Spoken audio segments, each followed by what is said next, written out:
We Belong to Each Other is a collaboration with Engineering Ministries International for this year's Seattle Design Festival. For our sixth session of this series, we have a guided meditation exploring ideas around our world and its climate. The ideas presented today came out of conversations with designers in EMI's India location. Find a comfortable seat.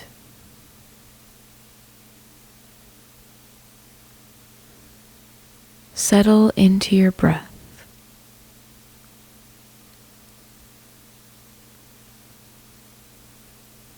Now, gently close your eyes and try connecting to the rest of your senses.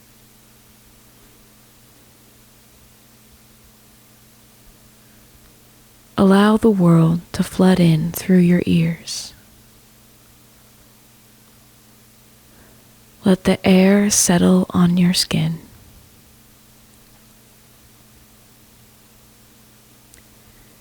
See if your taste and smell can paint a picture of the world around you.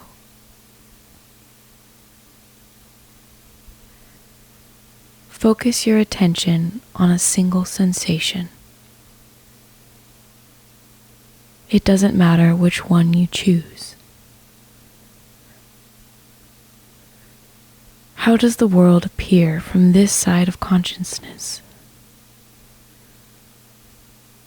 What kind of shape does the space around you take?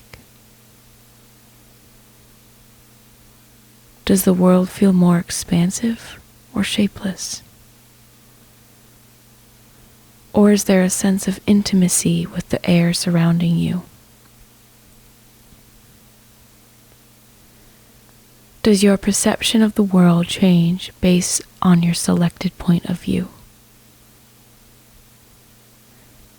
Now, focus on your visual field and notice that it's not quite dark. There is light, even in that darkness. It's somehow shimmering like dappled light playing across the surface of the water. Imagine you are in a boat moving across these waters. Gusts of wind move in different directions, but you can see the current carrying you the opposite way. Looking only at the surface of the water, you might appear to be standing still, even moving backwards. But if you shift your focus from the water to a point of reference on the horizon, your perceived position may change. You might see your surroundings in a different light. The shift between immediate and expansive views fundamentally changes your perception of the world around you. As humans, our perspective is limited. The ability to perceive change is subject to our point of reference in both place and time. It is natural to focus on the world that is immediately visible in front of you, but in doing so, you inevitably lose sight of the object on the horizon. Is there a way to see the changes in both? Change is inevitable. Change in our minds, change in relationships, change in our bodies, change in the environment. Imagine how the world may change over the next few years. It may be a frightening prospect, given the massive upheaval we have already experienced across the world over the past few months, or perhaps hopeful. Will the world in 5 years be the same as it is today? In 20 years' time, will the cities and communities as we know them exist in the same way?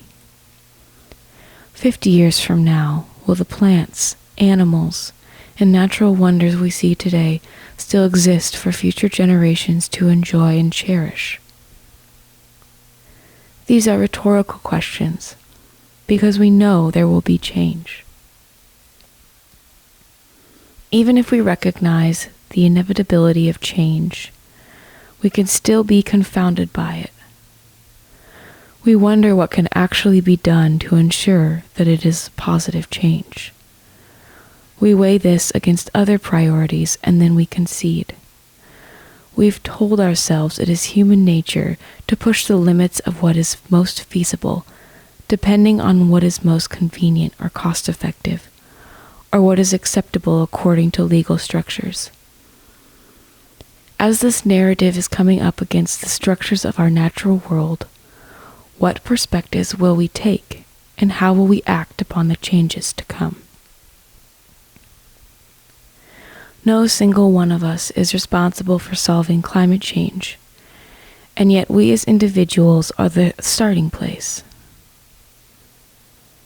How do you think about the way you are treating the earth, your surroundings, and the humans around you?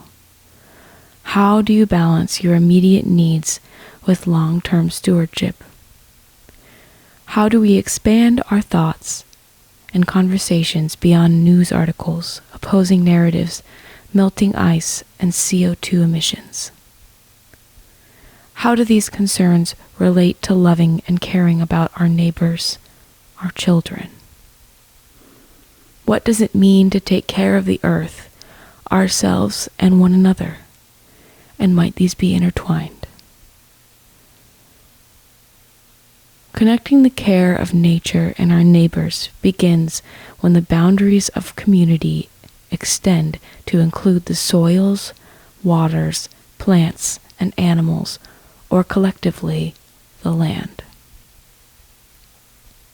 Now is the time to clasp an ever-expanding concept of community that moves beyond borders, beliefs, and species.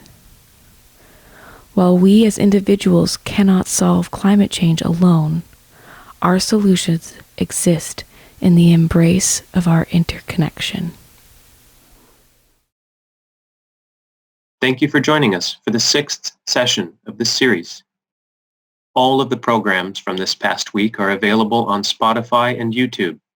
We'd love to hear your thoughts, ideas, and feelings about your experience. Be sure to check out the survey on EMI's festival webpage to continue the conversation. To learn more about this year's Seattle Design Festival, go to designinpublic.org and check out the full lineup of events happening August 15 through 23rd, all exploring the theme About Time.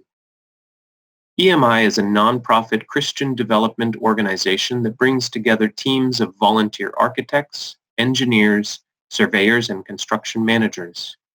We use our skills to serve people worldwide through the design of hospitals, schools, water systems, and many other facilities.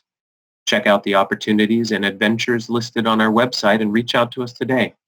Together, we are designing a world of hope.